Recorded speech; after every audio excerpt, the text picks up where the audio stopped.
Ready start.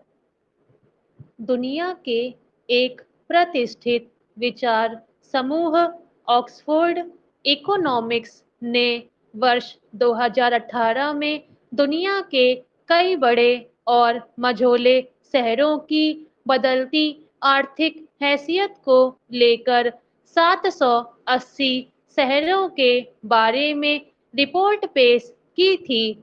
इसमें दावा किया गया था कि 2019 से 2035 के बीच भारत, चीन और इंडोनेशिया के कई शहर यूरोप और अमेरिका के शहरों को पीछे छोड़ देंगे। रिपोर्ट में तेजी से विकसित होते जिन शीर्ष 20 शहरों का विशेष जिक्र किया गया था, उनमें 17 भारत के थे। दिल्ली, मुंबई, बंगलुरु, हैदराबाद और सूरत के अलावा नागपुर, तिरुपुर और राजकोट जैसे शहरों को इस सूची में जगह दी गई थी। इस सूची ने हमारे कुछ शहरों को कुछ चमक जरूर दी थी, पर हाल में बारिश के बाद पानी में डूबे बंगलुरु और पुणे आदि शहरों की जो दुर्दशा देखने को मिली, वह सारी उम्मीदों पर पानी फेर रही है। पिछले एक दो दशक में भारत के दर्जनों शहरों की स्थिति पूरी तरह बदल गई है।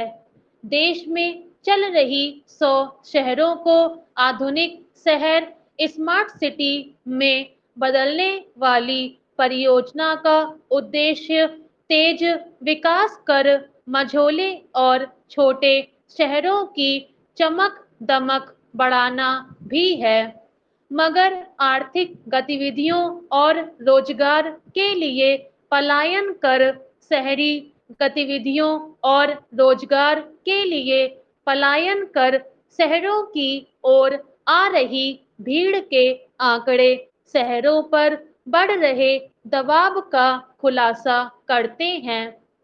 बंगलुरु जैसे शहर इसकी मिसाल है, जहां दुनिया की सैकड़ों बड़ी सूचना प्रौद्योगिकी कंपनियों के दफ्तर हैं।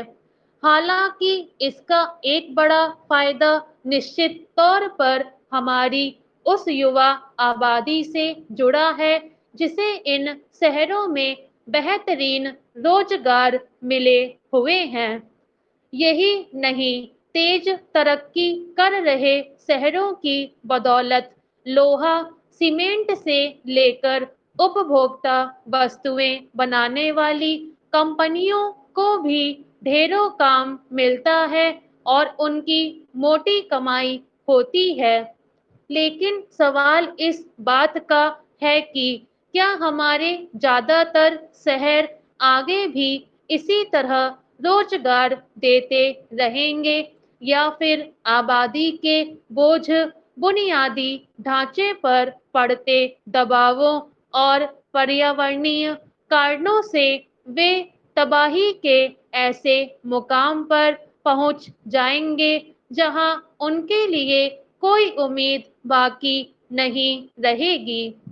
विडंबना यह है कि आज हम जिन शहरों को बड़ी उम्मीदों के साथ देखते हैं, उनका दम घुटने लगा है। विकास के रास्ते पर तेजी से भागते हुए ये शहर हांफने लगे हैं और इनका भविष्य दिनों दिन डरावना होने लगा है।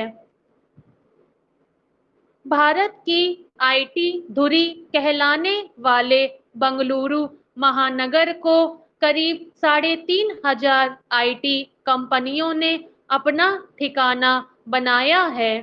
इससे अमेरिकी की सिलिकॉन वैली की चमक धुंधली पड़ गई।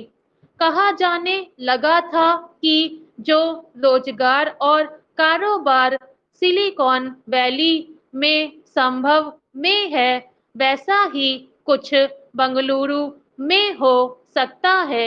लेकिन हाल में बंगलुरु जिस तरह से बारिश में डूबा नजर आया, उससे यह सवाल उठा कि क्या यही वह शहर है जिसके बल पर हमारा देश खुद की तरक्की के दावे करता है।